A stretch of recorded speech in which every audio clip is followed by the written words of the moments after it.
Morning, or I guess afternoon, guys. Today I'm going to talk about replacing a sprinkler head or adjusting a sprinkler head as far as the height of it. So every once in a while you'll find a sprinkler head that's just sitting way too low, or maybe it's way too high. You want to lower it or bring it up, and it's actually a simple process if you understand how the irrigation system is installed. So that's what I'm going to walk you through as quickly as I can today. Before I begin, don't forget at the beginning of every video I say get the lawn guides. They're free lawn care guide. They've been up for 3 years. 2 million people have used them. That's the Cool Season website. And then there's a link to the Bermuda and the Zoysia. Calendars, questions and answers, product links, everything. So I use, a couple of years ago, I switched over to Hunter i20. I'll put a link to them. They're available on Amazon. Hunter i20 stainless steel sprinkler heads. I think it's one of the best performing sprinkler heads on the market. But this one, which I just replaced, something was going on inside of it. I think when they installed it or something happened, it got a whole bunch of grit and sand. So I had an extra one, I just replaced it. But at the same time, it was sitting too low.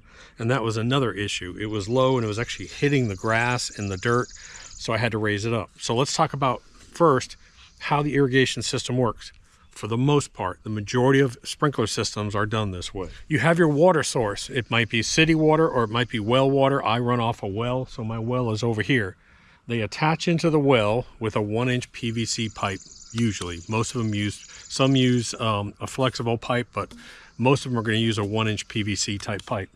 That comes and that runs all the way around wherever my sprinkler system is going to be, and including, I have a nozzle over here, a hose nozzle.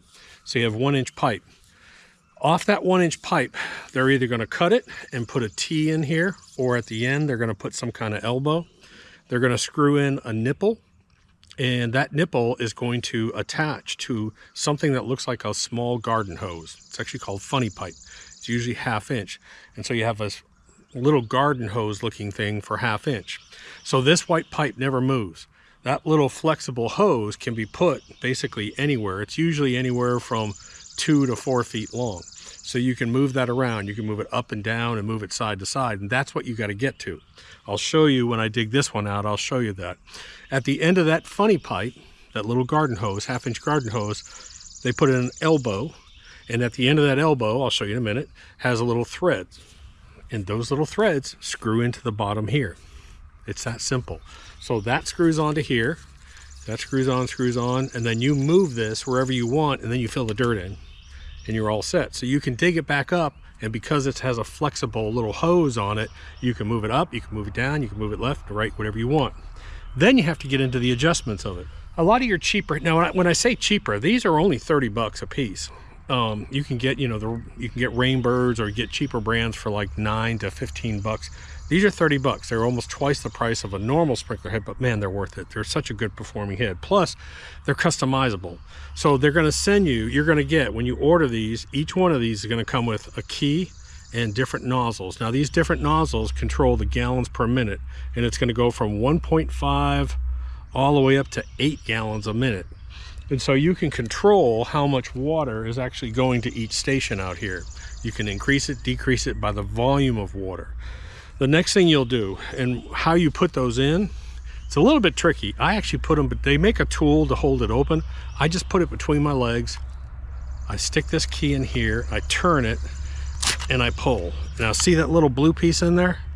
It's held in, oh, it's hard. It's held in by that little set screw. Well, that set screw actually is the little screw that makes it either fan out more or go straighter. You know what I mean? So you put your little thing in here and you go up and down, and that is going to go long and thin, or it's going to be more of a fan. Well, that same screw actually holds in that little blue nozzle. See if you can see it again. Here, let me pull it out for you.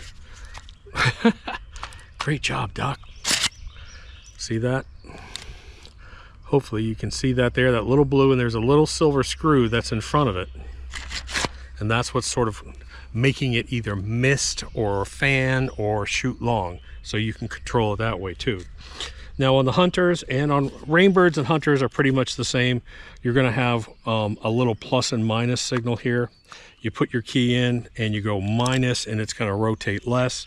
You go plus, it's going to rotate more. And remember, one side is fixed. All right, so I always forget. I think Hunter I think Hunter is a left side fixed and Rainbird is a right side. I guarantee you, drop a comment down below. I always forget. But one of these is a fixed side. So what I do is when I replace this, I probably could just do it here. I sort of figure out, I sort of stand here. You're going to have a little arrow here typically, and that's where the nozzle is shooting out. So I'll go over here, my right side, I'll go over to the right side, and then I'll look, and oh, that's pretty close over there. So that's pretty good. And you can adjust this before you put it in, so you can get pretty close. Then all you're going to do is screw it on, and you get it to the point where you start to feel it get tight. And then once it gets tight, then you can move it a little bit back and forth to adjust that fixed side and then do the other side. So anyways, let me show you what I did yesterday when I was replacing this one. So once you dig it out, let me show you over here what I've done. So this sprinkler head was in here, okay? It was on top of that. And I dug all around gently until I found my funny pipe. So there's the funny pipe right here. That's what funny pipe is. So it's hard pipe. It's flexible, but it's still hard. Then they stick in a little T here with a thread on it. And guess what goes on there? The sprinkler head. So basically all you have to do is screw that sprinkler head on there and then make sure you lined up. Usually they have a little arrow showing where they'll point. What I like to do is I like to stand in place and say, okay, that's going to go from there to there. That's about right. I sort of preset it, and then you keep turning, keep turning, keep turning, and then I've got it to this side and then sort of stop. When it starts to get tight, stop when it's pointing this way. Crap out of the way. And I'm just going to screw this on there and screw it down until you feel it start to get tight. Okay, it's tight. So what I want to do now is I'm going to tighten it more, and I want this arrow pointing this way. Yeah, that's good right there. That's about right.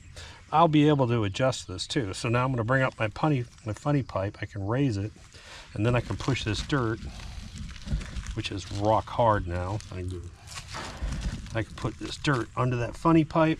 I can raise it up a little bit.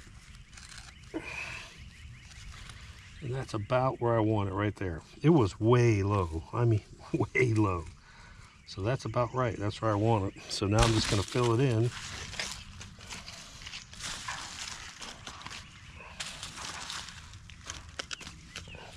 All right, I got my main clumps here. Now, some may say this is too high, but if you look at my grass over here, this is actually right on level with my grass. So this head is level with my grass now.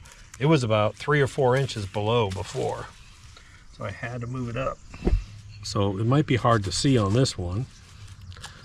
Let's see if I can get it cleaned up a bit. And actually it might be easier to see on this one because it's not solid black. So this is the arrow showing where the spray is going to be right here. That's the arrow. Then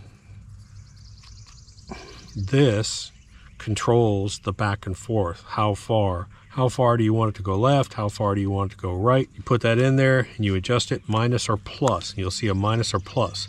This is a shut off. You can actually go in there and shut it off. And then if you want to make it fan more, you just stick that in there and just go up and down and adjust the distance and the fan right there with a little hex sign. So the only problem I've got here is I can't reach that outside the fence. So I have to risk getting wet here. So let me go. I run a Ratio controller. There she goes. Now it looks like all I need to do right now, it has too much of a fan spray on it. So I'm going to go in with this little hex tool and make it shoot longer. So it's the next morning and we had some real bad storms last night. Good gracious, everything's alive. There's deer on the pond, there's all kinds of stuff. But anyways, one of the confusion points I think for people is when you set that rotor head in, remember the fixed side is what you want to concentrate on. So on a Hunter, it's the right side. So when you adjust that, the little arrow is going to be pointing, set that to the right side where you want it to point, and then you adjust the left side. So right side is fixed on the Hunter, point it, get it right, and then adjust that left side, and that'll be your spray pattern. Then on that tip, go up and down until you get the actual arc and fan pattern that you want. You should be all set. I hope that explained it. I try to make it kind of basic, but understanding that it's pretty simple. That actual sprinkler head is kind of a floating unit that you can move around if you want to move it left, right, if you want to extend it out more, if you want to bring it back, maybe it's too far down. I've done that with all my heads. That's it. Hope it helped. Doc.